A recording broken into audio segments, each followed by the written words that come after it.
This podcast is not sponsored or supported by any business or organization. The views reflected on these podcast episodes are my own. Please be aware I am not a medical expert, travel agent, or any other kind of expert. Hey everyone, welcome to the Eat, Explore, Love podcast. I'm Ashley. This podcast is based off of my blog of the same name, Eat, Explore, Love.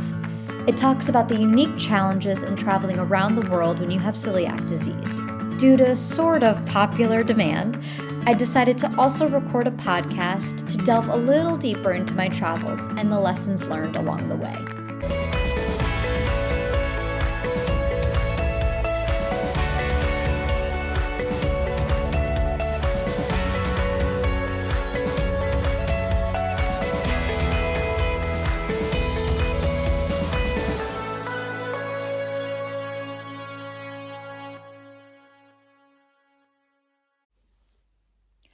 For this special bonus episode of Eat, Explore, Love, I spoke with Marina Pearson, who is just an incredible person. I spoke with her about human design profiles, what it means to be a manifestor, and how to live life on your terms. For some background on Marina, she is a best-selling author and speaker. Over the past 15 years, she has been helping women through retreats, guiding circles, and podcasts to unshackle themselves from the people-pleasing chains and help them live their authentic lives. She has written 2 books, Goodbye, Mr. X and The Joy of Being.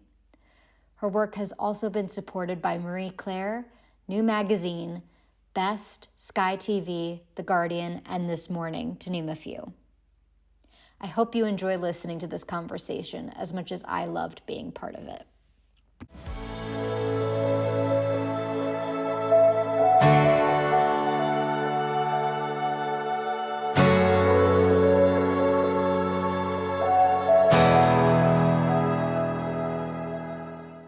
So welcome, Marina, to this podcast. Thank you so much for joining me. I really appreciate it.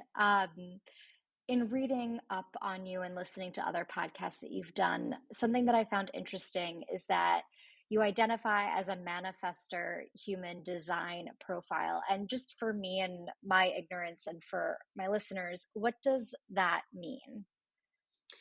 Gosh, so in a nutshell, it means that we are. So let me just start with actually what human design is. It was a system that came through a guy called Ra, and what he was just living his life, and suddenly one day he downloaded. It came through him that there were these different energy types in the world. And each energy type has their own way of doing things. And so we all are differently designed. Each and every one of us is individual. So that will also look into what energy centers are open for you, which ones are closed, what your gifts are. And I basically came up as a manifestor. We're about 9% of the world population, and so we're quite sort of unique in that way. And so what makes us different is that we have a closed aura, so we don't necessarily come across as being the most friendly or the most loving or the most open of people, because we have this very closed aura. Then all the other ones have a very open aura, so it's almost like you can feel it. It's an energetic. And then manifestors are the only ones in all of the energy types that are able to reach out and make things happen. So we don't wait for anybody to invite us to anything. When we see an opportunity, we go in and we basically say, hey, I'm reaching out to you because of this and this and this. And what's interesting about that is that all the other energy types have to wait to be invited into a conversation, have to be invited into their knowledge, have to be invited into. They have to really understand the game of waiting, whereas manifestors don't. We literally go, right, I want to interview such and such on such a day, or I want to reach out to this person. I'm going to go and do that, and we are catalyzers. Effectively, we're pioneers. We catalyze people into action, and the other thing that we are supposedly really good at is to understand what the collective needs without necessarily actually going to ask anybody. So we don't ask permission, we just tell everybody what we're up to, and we can reach out and initiate. And we have this closed aura. So ultimately, it means that you can't really tell when manifestors are happy or sad or whatever, unless, of course, they've actually worked through all of that as well. And the other thing is, we are here to start things off. We're not here to carry them on. So, for example, I'm really good at like starting things and getting really excited about the creative process at the start. But then ultimately, I would need to hand it off to somebody like a generator who, once they get going, they have a consistent energy, much more energy than we do. And manifestors effectively, what um, they have an open sacral. So basically, they have we have a certain amount of energy, and we've got a tank. So basically, that tank at some point runs out, and that's where we feel like we just need to lie on the sofa for days and not do anything with anybody. So we work in a very different way. We basically have the spurts of energy, and then we just once we've used that spurt of energy, which ultimately can be days, weeks, months, where we can keep going, keep going, keep going, and create, create, and create, to suddenly go, oh my god, I'm going to have to spend like at least another 3 months on the sofa. Um, so unlike the generators, for example, who are consistently on the go, manifesting generators have the same sort of energetic, but they have the generator behind them, so they're able to kind of create more and more and more. We are effectively people who are pioneers. We bring things into the world that have never been birthed, and then others take it on, and then they rechange it, reshape it, do what they think is right with what's being created. So we work in a very different way to all of the other energy types. So yeah, does that answer your question?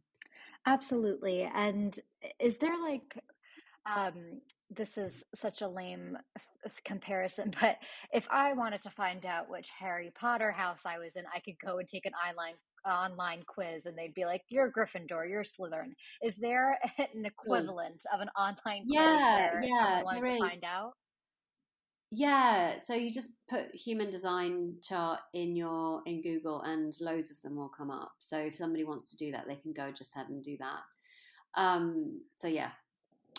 And within those within the manifestor type, then there are distinctions of whether you're an emotional manifestor, whether you are an ego manifestor. I mean, there are different manifestors within the manifestor, if that makes sense. So Absolutely. also there are, some are more feminine, some are more masculine. Um, so it really depends. You'd have to look intricately into your chart to understand it. That makes total sense. And is there an organization where, say, let's just say I get a particular result? Are are you someone that can help people break that they could reach out to and help break that down, or is they just have to Google and find others that can help them break it down for them of There's what their profile all means? Right. So there's loads of human design practitioners that can help. I'm not a human design practitioner. It doesn't really. I can look at a chart and go, okay, these are the things that are open or closed. These are the things I can do an overlooking one, but not go into loads and loads of detail. Um, I sort of have a very bare bones understanding of the charts. But yeah, I usually do ask my clients to do it, and then we can look into it, and then I ask them to reflect on what they found. Um, because I found it really useful in terms of working with clients. Um, but usually what I do is I just get them, I kind of come to an understanding of who I have in front of me. And then I ask them and invite them into an inquiry or a contemplation around finding out more about who they are from that perspective. And is it true? So, if you're looking at someone, they're a manifester, is it true that they're more likely to quote unquote people please more so than So, other human profiles? yeah, I would, I mean, I don't know about it being, that there are other profiles that do that too. There are, of course. But the thing that we've got going on, if we weren't supported by our parents to understand that we're manifestors, because we do things so differently, we could come across as being going against the grain or not wanting to fit in and causing trouble, not adhering to any rules because we're going to do it our way anyway. Hmm. And because society isn't built to understand that, it's built to everybody follow the rules and regulations. It can be quite stifling, but also create wounding, um, and judgment and fear where there didn't need to be if there had been understanding. So, for example, we're not supposed to fit in. We're the pioneers, and ultimately, we are the ones that need to inform. But then we are being informed. And so, as a child, if you don't have any understanding of this, what happens is you go, okay, well, if I do that, I'm going to get punished. So, actually, better off that I don't. And so, for some of us, like me, it manifested itself in people pleasing, where um, instead of informing, I would have to ask for permission. Instead of going out there and initiating first, I would wait because I didn't want to feel rejected or hurt. Um, if and something else that sort of I've understood is that for many manifestors, because we are so vocal, we usually have a defined throat. What does that mean? Well, we use our voice as a way to spread our message, and more so than all the other types. And our voice has impact. And what's interesting about that is that as I was sort of put into a position of, if I do that, then I'll fit in. I don't want to be rejected, so therefore I'll ask permission. I'll be nice. I'll do all the people pleasing things.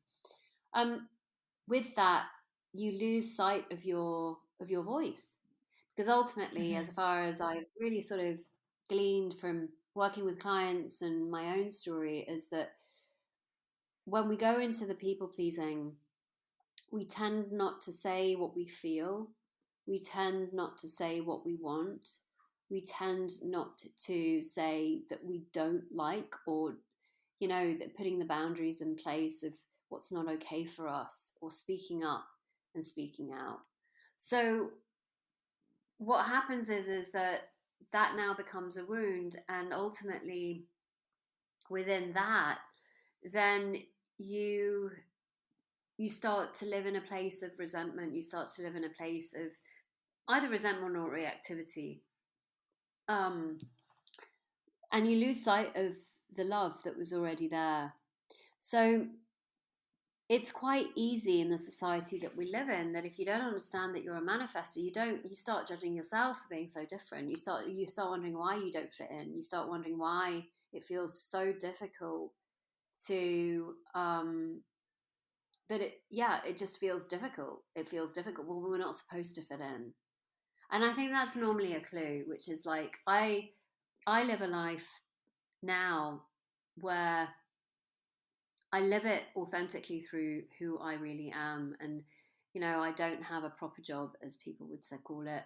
I live on the periphery, in the sense of I live a very privileged life because I get to do what I want when I want, based on how I want to create it in the way that I want to create it in. But that then wasn't always the case. You know, I had a job back then. Back when I was in my 20s and 30s, I was working for other people. And rightly so, what's interesting about it was that actually I was always given a job that within the company that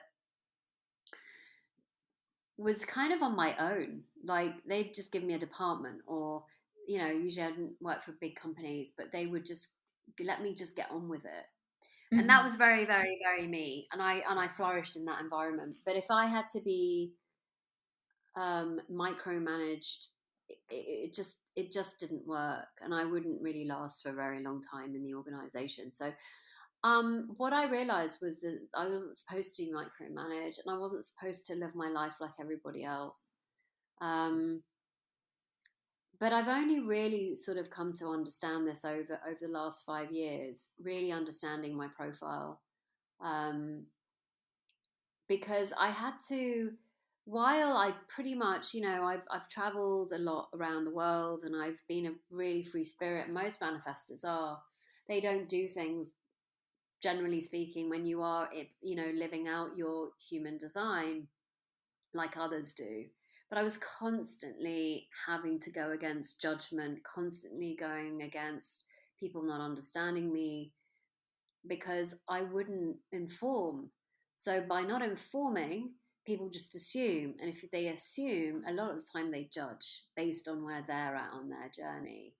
So it was always a rub. But over time, I've come to see that when you let go or see through or move beyond the fear of being rejected, or you move beyond the fear of being abandoned, you start to see that actually when you live your life in the way that's really aligned to you, that is an inspiration for others. And not only that, but also your life just becomes a lot easier because you're aligning yourself to your energetic type. And so, actually, what happens is the people that are supposed to be in your life are in it, and those that aren't, aren't. So it becomes a lot easier to relate. So yeah, does that answer your question? I related so much to all of what you said, to where as soon as we are done with this interview, I am getting my own profile to see if, because I relate so much to being a manifester, and the reasons being of I always kind of march to the beat of my own drum, much to the chagrin of everyone around me. And I've always said to people, like, I feel like there must be something missing in my personality because I'm not connecting with other people in the ways that come naturally to others. And I think, as a female, especially, we get put in these traps of we're expected to, or at least in my family, it was expected to, I had to be in all these top level courses, whether I was succeeding in them or not. I had to find a way to get myself in those courses to be up to the standards of my family members. Then I was expected to go to college, even though I studied film. I didn't need to go to college to study film. Uh, Right. but but I did that to make, you know, other people happy. I also found that in my career, being micromanaged, I actually failed miserably when I had a manager that would feel the need to micromanage me. And I flourished a lot more when people threw me in the deep end. I had to figure it out and keep going. I also flourished in mentoring other people. It's really my sweet spot of helping others, pulling them up the ranks, and keeping everything moving. And on a personal level, of when you're telling, you were speaking of people not truly understanding, I also related to the fact of I have and I always attributed it to my brother, who's 13 months younger than me, is autistic. And there's Mm. two other sisters that we have, that's younger than him. And so my siblings, it was always, I always took it as, well, it's my responsibility. I'm the oldest. Other people told me, when you're the oldest, that means you take care of your younger siblings and you look out for them. And I did it in such a way where no one really understood, and I felt stifled. I felt like I was suffocating. And a bigger thing of when, going back to the steps a woman is supposed to take, she's supposed to go to college, she's supposed to get married, she's supposed to have children. Mm, I was never interested in any of that, because being married meant I mm, had to answer to somebody else, and having children meant my life had to revolve around those children. It couldn't fit within my wants and desires of what I wanted from my life, and it wasn't ever something I was interested in. And my family was not understanding of that, did not support it. And I'm not just talking about my immediate family, it's the extended family.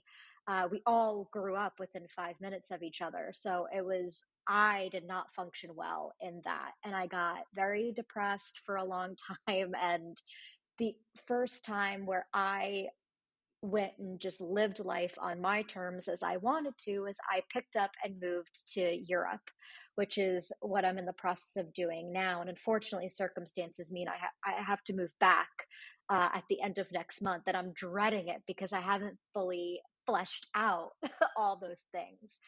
But is there a less drastic way than moving to a different continent where mm. people can take these skills and start, living life on their terms as they want to? Sure. I mean, my work is really based on creative women who really struggle to express themselves in their intimate relationship.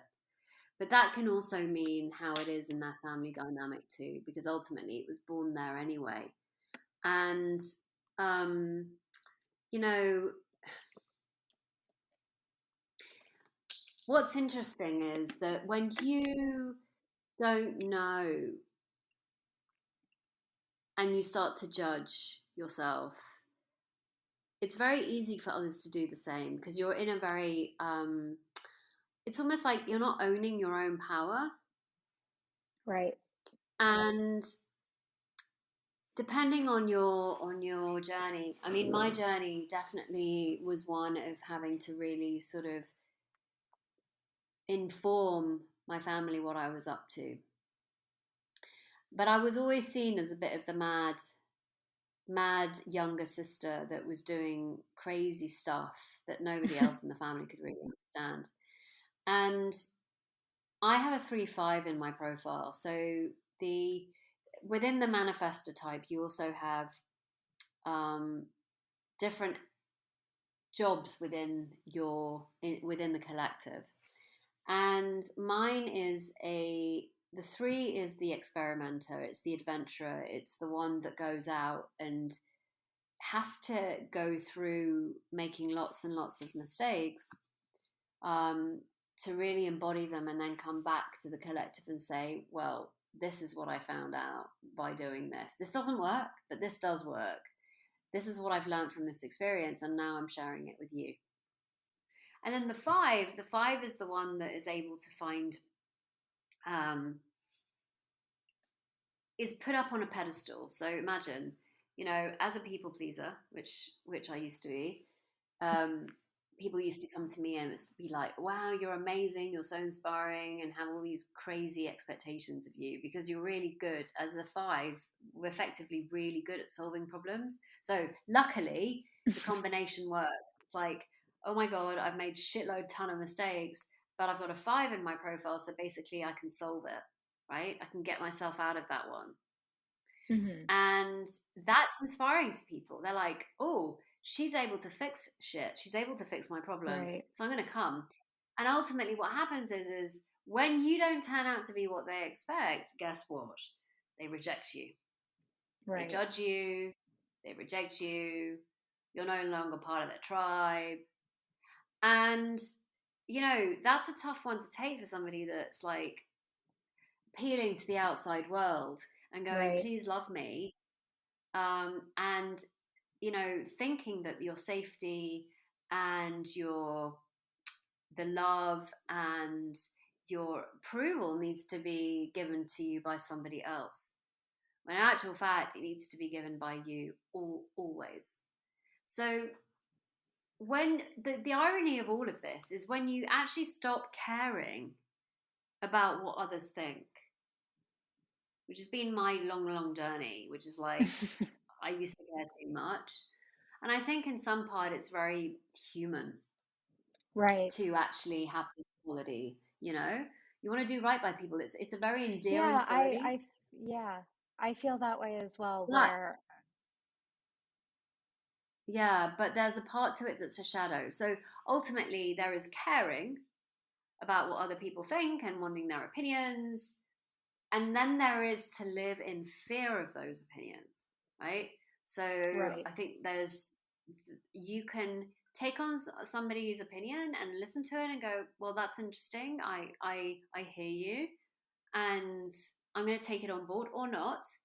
Or there is like, oh my God, I'm really like, I fear their opinion. I don't want to talk to them about this because I don't want them to judge me. It's a really different energetic. One is saying, I understand that you don't see things the same way as I do. And I'm open to hearing what that will be. And I may well not take it on.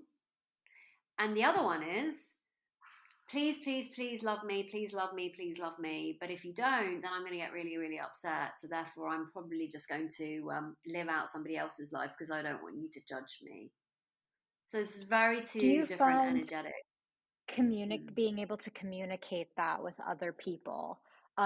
For example, does this knowledge of your profile, when you're discussing with others, and because there are certain members of my immediate family that really truly care what other people think and how they appear to others.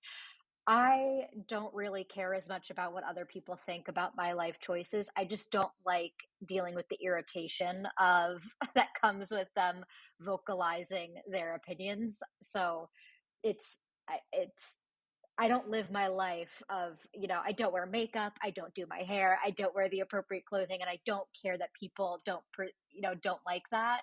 I just, it's frustrating when people feel the need to go out of their way to be like, hey, I don't like how you're making your choices. So that's the part of it that's frustrating for me, which my family members don't seem to understand.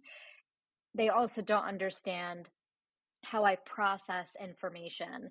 And I know I've had other people say that they've experienced the same thing. Do you find with this knowledge that you could then go to family members when they start to be critical or say, you're mad, being like, well, here's how I could break it down for you of how I'm thinking? Is that helpful? Or is that kind of to the point of what you're saying? You have your knowledge and your power, and you don't feel the need to answer to anybody else?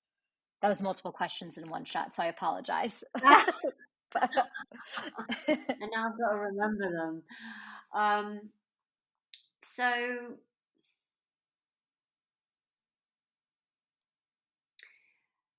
it's an interesting one because I hear you. It's like I don't want to have to deal with you and your personal opinions. And what's interesting about this is that as manifestors, we're going to trigger people anyway. right. Um, like as far as I can tell, like that's my job. See, but then what my job isn't is to take on their trigger and make it my own. So like to get to the point where I can see that they're triggered, but that's not on me. Mm. I'm just living me. I'm doing me and you're triggered and that's not on me. Now that's not to say you've got to be an asshole, but in this case, we're not having that conversation. What we're having a conversation around is people judging you for what you're up to and then coming to you and telling you. Right. And that to me is like you triggering them. Otherwise, they wouldn't even bother coming to you. They wouldn't care. They Mhm. would just let you live your life. And I've done this too, like go into some sort of rant about how somebody lives their life and judge them and this and that and the other. Usually, there's probably some envy there. Usually, there is a projection of I don't want, I don't want to admit that I possibly do that too, Mhm. but I'm going to pretend that I don't. Or it could be, as I said before, it's like I'm slightly jealous of her, like living her life the way that she does, you know.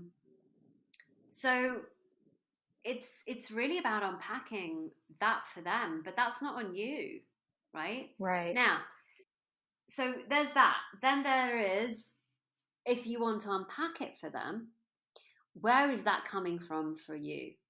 Like, if it feels like it makes sense to you, then sure. But if it's now again playing into the insecurity of, well, I better do this so that I feel okay and make them feel okay about me living the life I want, then I would question that. I think it's really important to question our motivation of why we do X, Y, Z, or why we are attempting to explain ourselves. If we are explaining ourselves because we think it's actually really honestly helpful, then sure.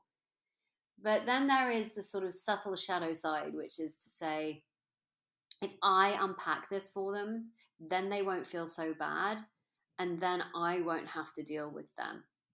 That's, as far as I can tell, manipulation. So it really depends on where you're coming from with that. Does that make sense?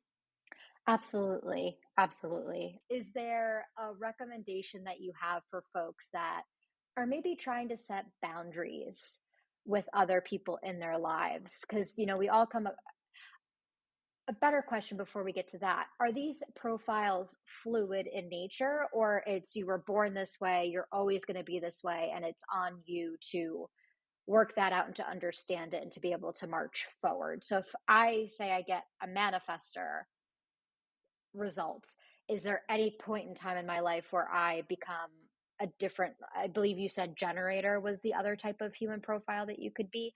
Is there any time where in your life where it could change? So it's less of that. I mean, it's more about understanding, it's giving you a map to understand yourself better Right. and to hold it lightly. Um, so I never really understood why I would create these amazing things in the world and then need like 3 months of rest. I had no understanding of that. And I would beat myself Right. up and I would judge myself for being that way. But what this did was actually explain to me why I would do it. And then I was like, oh, well, that makes sense. So it's almost like, and it's a map. It's a map to understand, like, when we understand how the human body, where things are in the human body, it makes it a lot easier. Otherwise, you might want to feed your eye if you didn't understand that actually that's not where your mouth is. So it's it's basically allowing you to a framework, if you will, to understand yourself better. It's a bit like Maslow's hierarchy of needs, or I don't know, any other of these sort of tools that you can use to understand yourself better. Now, it is Right. true that by seeing the map, you're able to then really tune into what resonates for you and what doesn't. So yeah, so it's a bit like holding this lightly. It's understanding the energetics to align yourself to how you want to create things in the world. So for me, it makes no sense, for example, to have a business where I'm constantly on. Hmm. Like that to me doesn't light me up at all, but for other people it might do. It doesn't make any sense for me to have clients all the time. That just doesn't vibe. I just don't vibe with that. I would love to be able to have clients show up in different forms, such as like, you know, I'm looking to create a school and where they can access the information, but I don't have to be there all the time. I can show up as and when, because it just wouldn't work. My energy would just, I would have to probably like spend months of rest. So understanding this makes it a lot easier to create what you want. So I know myself now in that way. I also know myself now. My journey makes a lot more sense to me. I've brought a lot of what my human design online now. So it's almost like an ownership piece, permission to be who you are. So, what does that mean? Well, if you've been struggling in a certain area of your life, actually having the human design tool could actually really support you in understanding why that's happening.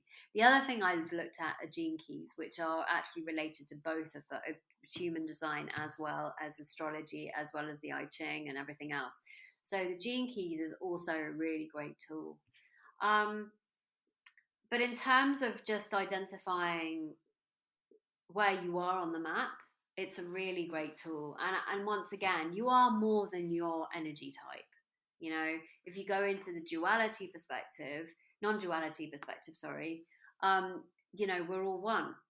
But on an individual path, on a soul path, we are individuals. We are, and hence is the irony, is the paradox between we are all one, we are not separate, and we are in a body, and we have certain genetic imprints that have been given to us over time through our ancestors, through our own experiences, and we are individuals, and we have our own soul's journey here, and so forth and so on. So these tools are just a great way to identify where you are on that journey and what's possible for you.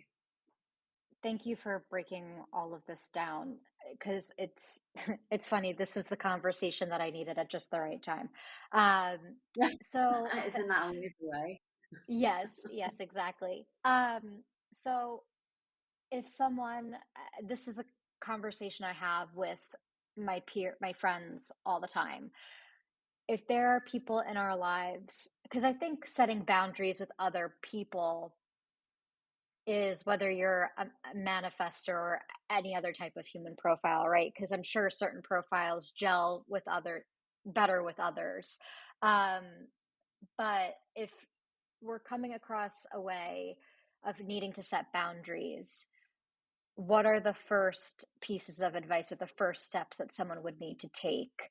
Um, is it just you need to stand your ground and keep with it, and eventually the boundaries will be set and respected? Or does it all depend on what your personality profile is or human profile is, depending upon what the advice would be that you give on how to set boundaries? That's an interesting question, and not one that I've really um, looked into, to be honest. If a client comes to me and she's really struggling with saying no, putting her limits, she recognizes that she says yes because she's afraid that if she doesn't, then X, Y, Z will happen. Then there is an exploration around what she's so scared of, and then going into how actually looking into the fear of that, and then going, okay, well, now you understand where this is all coming from. What choice now would you make? And usually when we realize something new about ourselves in this way, like in this theme of boundary, we're able to make conscious decisions. We have a choice at that point to say, well, I'm going to say no and deal with the consequences, or I'm going to say yes and deal with the consequences. But I'm able to actually consciously make a decision. Usually, most people aren't really aware why they're saying anything. And so they don't have an understanding of what they're struggling with, or they don't have an understanding of what would happen if, or question what they're thinking around it. So if someone came to me and said, I'm really, really struggling, and I keep saying yes to the things I want to say no to, I would initially go into the exploration of why, what's been going on, um, what are you so scared of? And then, as I said, look into, well, what if you did something different? Because usually boundaries, saying no to someone, has got more to do with the person saying no. In other words, I'm just thinking now back to an experience with my ex-husband where I've had to say no to him many, many, many times, and it's got easier as I've gone along. But for many years, I didn't want, because didn't want to rock the boat. I didn't Hmm. want to have to deal with the repercussions of me putting my foot down. And on some level, I knew I would have to um, deal with the repercussions. And so it was a bit lazy on my part because I didn't want to have to feel the discomfort. It was just easier just to carry on and you know say yes to things that were a real no for me, until it got to the point where life just went, you know what, you really have to now make a decision here, because and saying yes is going to lead you down one path and saying no is going to lead you down another. And that was when my child was at stake. And so I decided to step into the no. And it has been a transformational experience in so many ways for me, because now I'm able to come from a place of power and go, right, well, that's a no then. That is my truth. It's a And full often, sentence. yeah, but often, our truth is diluted. Often our truth is, I don't know, because there's fear behind what would happen if you did something different, if you said no. But it's also capacity to be with the discomfort. Um, I've realized that people pleasing has been so that I wouldn't have to feel all those really uncomfortable feelings if the other person was triggered. Because it's not really by me, it's being triggered by their own story. But it was more to do with my capacity to be able to hold the discomfort inside of me. And the interesting thing is when you do something that feels deeply uncomfortable, you expand your capacity to be with discomfort. And being able to expand your capacity to be with discomfort is huge, because things that used to seem so huge and dramatic to me now just seem like absolutely nothing to be worried about at all. And it makes life, you grow into the capacity to love more as well, because the less fear there is in your life, the more into love you're living your life from a place of love more of the time. That effectively, what that does, it changes everybody that comes into your space around you, like how they interact with you and everything else. So it used to really bother me that I would have to say no to my ex-husband. And over time, it's now just become one of those things where, because of my own, I just want to look after me. Hmm. Um, I need to, because I used to say yes to things that were just not aligned at all. And then realizing that when I say no, and that's really a real truth for me, that it's not coming from a place of fear. If he gets triggered, that's the work he's got to do for himself. But that's not on me. And so Right. it's been a beautiful, um, un- it's been a beautiful way to disentangle myself from codependency and fearing the other person's response to me. Um, and that's not to say I still don't feel stuff, because I do. Um, and also realizing that any kind of feeling that I'm in is my story. So my job here is to unravel my story as to why I'm feeling this way, as to why saying no is so difficult for me, and really check in, because it actually has nothing to do with the other person. The other person is just showing up to illuminate the wounding that's still there. So they're actually, they are doing us a service to liberate ourselves in one way, shape, or form. So I'm deeply grateful to life having brought me this experience, because it's given me the opportunity to move beyond that fear I used to live with. And I'm out now able to share this with other women.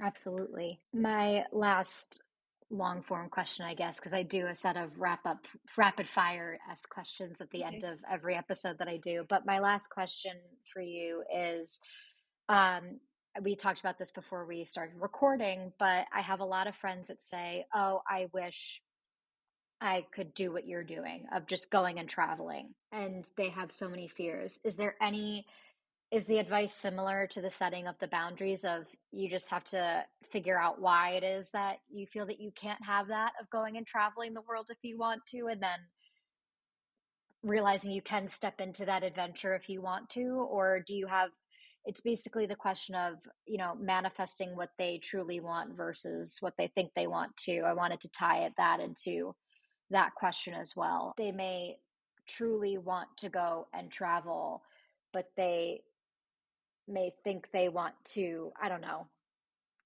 I guess what is the difference between what they truly want and how they can step into that and manifest that for themselves? What's the first step with all of that? I was just having this very conversation today, actually, which is really interesting. Because a lot of the time we think we want something and then we realize actually when we've got it that that's actually not it either. Hmm. So it depends on where the desire is actually coming from. If the desire is coming from thinking that traveling is going to do something, show something, I don't know, prove something, but you're not aware of that, then your experience of that won't necessarily be as fulfilling. Or maybe you realize that actually it's not what you want at all. Versus when it's something that your heart desires. And that's a very different feeling.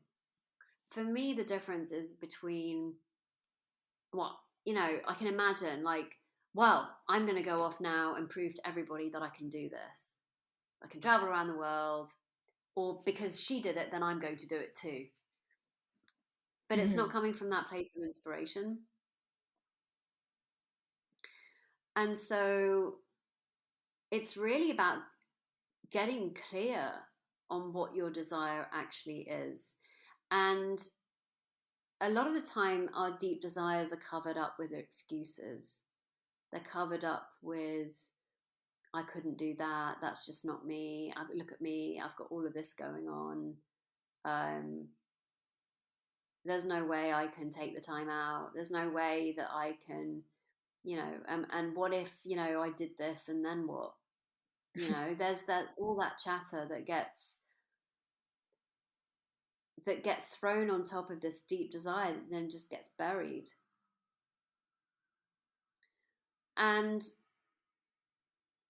I mean, I work with women to really unearth that for themselves, especially when it comes to relationships. What do they really desire in a relationship? What do they really desire from the man? How can they express that to him in a way that really like activates his deep sense of service to her? And usually what I've discovered is that when I ask them, what do you want? They usually just go, I don't know. Hmm. But by the end of the session, they are very clear on what they want. And they always Hmm. were. The I don't know is usually another one of those excuses, like r- responses to the fear of like, well, can I have really what I want? And what if I can't have what I want? How is that going to make me feel? Is that really for me? It's probably not even for me. So there's no point even actually saying that that's what I want. Do you see where I'm coming from? So there's a load of stuff Absolutely. that goes on, gets dumped on that desire. And that desire is like going, no, but I want that. So there's that. And so it's really about discerning, first of all, where you think your desire is coming from, if you think you have one. And secondly, if you don't think, oh well, that's just not for me, is to get really honest with yourself and go, well, actually, is it or isn't it? So for me, for example, if I really want something, I'll make it work. So I'll give you an example, simple as um, I really want to spend a weekend with my partner who doesn't live in the same town as me. And there's a big party, that a big fiesta that Moors and Christians that they have at the weekend. And last year I went. Now I could have said to myself, I can't go because I've got my son. Or and totally I know I can't do that. He's got to be with me. When it was like really clear that I wanted to be in with my partner. And so then I just had to take the steps to make sure that my son was looked after that weekend. Right. Now, if I'd gone, there's no way, I feel guilty, I can't leave him on his own for a weekend, all of that noise that gets thrown onto the desire, then I wouldn't have gone.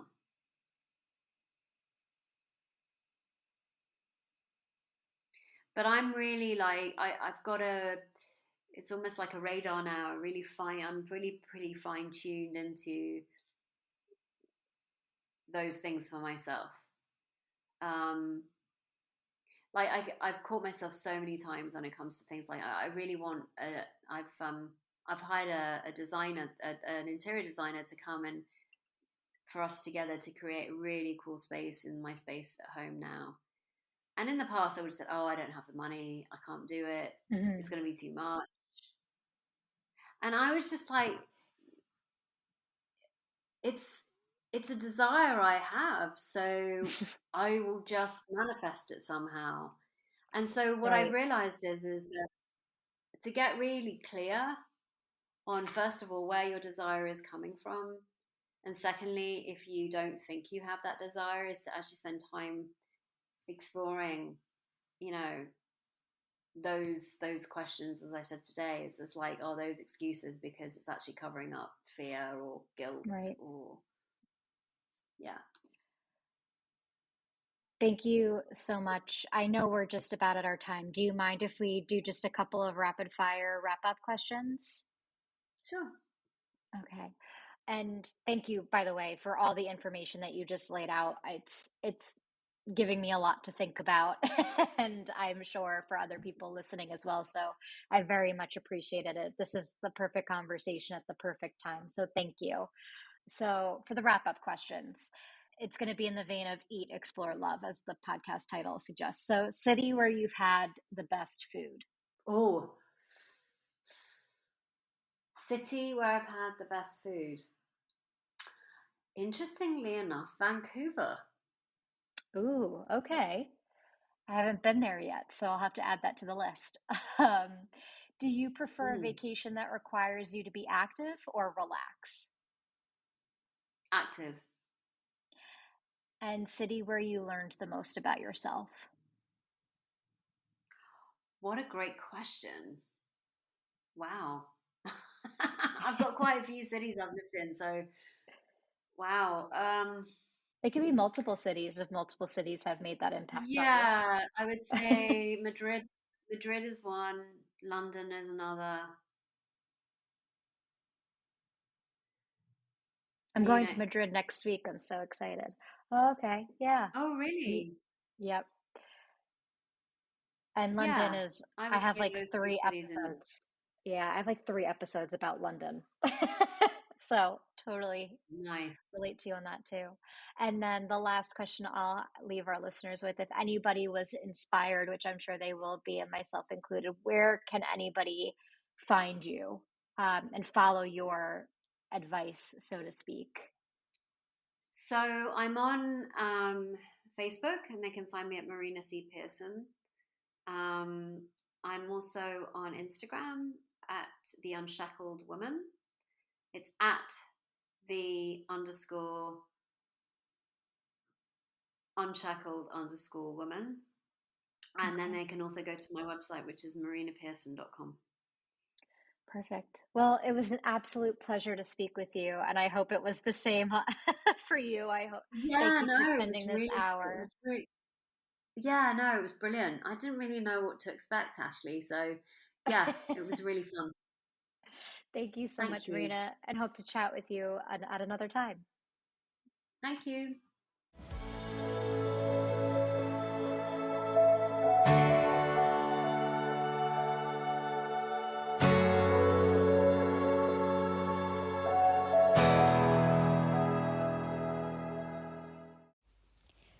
Thank you so much, guys, for joining me for that incredible conversation with Marina. If you have any other questions in regards to what we talked about, please reach out to hieatexplorelove@gmail.com. And I did take the human design profile test, and it turns out I'm a projector type. There's a lot of other information that it gives you, and it's really simple. All you have to do is Google human design profile, and you put in your name and your birthday, the time that you were born. It's kind of like when you do your astrology online and see all the signs that you have, and it just is able to provide you all sorts of information. So I don't know what it means to be a projector, if it's a good thing or a bad thing. I know projecting is a negative thing in the world. I don't know if that means something different as in your human design profile. But after this conversation with Marina, I am so excited to go and figure out what all this means. It gave me a lot of information that I have to sift through. So if anybody has any questions or wants to talk more about this, again, please feel free to reach out to hieatexplorelove@gmail.com. See you next time.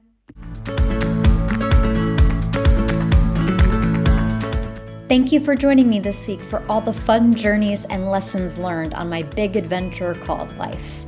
For more information on the different cities discussed, check out the blog posts on eatexplorelove.com, posted every Monday, Wednesday, and Friday. If you have any questions or fun stories to share, feel free to reach out at hieatexplorelove@gmail.com.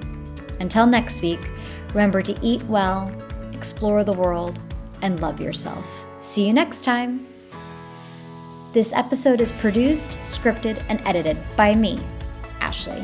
Special thanks to Sarah Mienka.